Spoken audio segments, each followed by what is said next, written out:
ভগবান আর ভুল এই দুই একই অক্ষর দিয়ে শুরু হয়। শুধু তাই নয়, এদের দুজনের রাশিও সমান। এবারে আপনারা বলবেন যে ভগবান ভুল, এদের মধ্যে কিভাবে মিল থাকতে পারে? অনেক বড় মিল আছে। না শুধু এ এক অক্ষর দিয়ে শুরু হয়, বরং এদের বিজয় মন্ত্রটাও এক। ভগবানকে মানুন, তাকে বিশ্বাস করুন, তাকে স্বীকার করুন।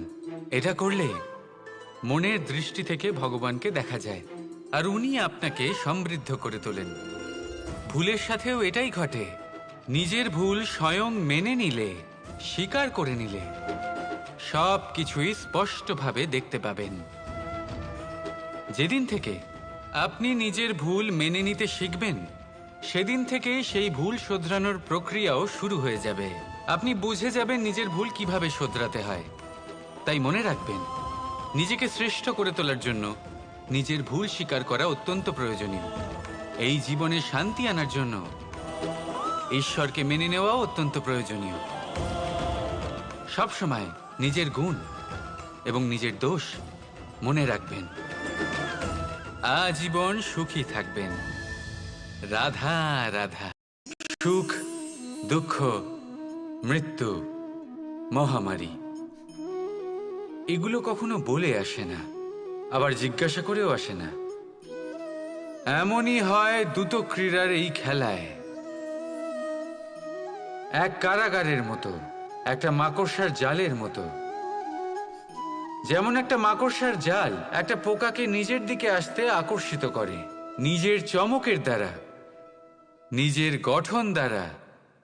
সেরকমই দ্রুত ক্রীড়ার এই খেলা মানুষকে নিজের দিকে আসতে প্ররোচিত করে। শেষে গিয়ে মানুষ আটকা পড়ে। পার্থক্য শুধু এটাই, যখন এক পোকা এই জালে জড়িয়ে পড়ে তখন সে তার প্রাণ হারায়। মানুষ যখন এই দ্রুত ক্রীড়ায় আকর্ষিত হয়, সে নিজের মান, নিজের ধন সব কিছু হারায়, নিজের বিবেক হারিয়ে ফেলে। কিন্তু আপনি আপনার বিবেক কখনোই হারাবেন না। যদি আপনার মনে লোভ চলে আসে, আপনি লোভী হয়ে ওঠেন। যদি আপনি দ্রুত ক্রীড়ার এই খেলায় আটকা পড়েন, তাহলে মনে রাখবেন, এই খেলা থেকে ফিরে আসা প্রায় অসম্ভবই বলা যায়। নিজের বিবেক কখনো হারাতে দেবেন না, কারণ বিনাশ আসার প্রথম লক্ষণ হলো বিবেকের বোধ চলে যাওয়া।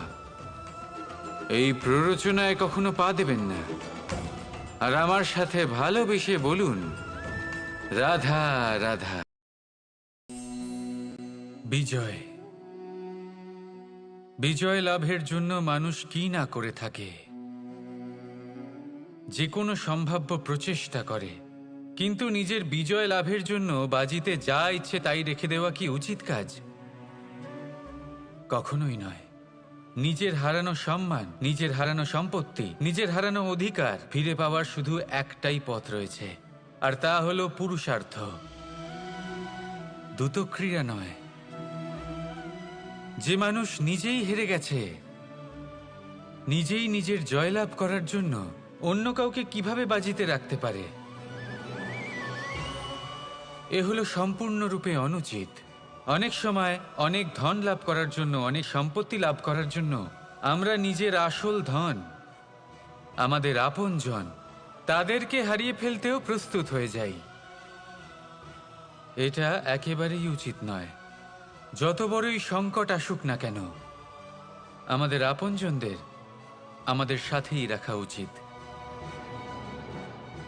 নিজের বিজয়ের জন্য ওনাদের বাজি রাখা ঠিক নয়। এই ভুল কেউ একজন করেছেন, আপনি তা ভুলেও করবেন না। রাধা রাধা।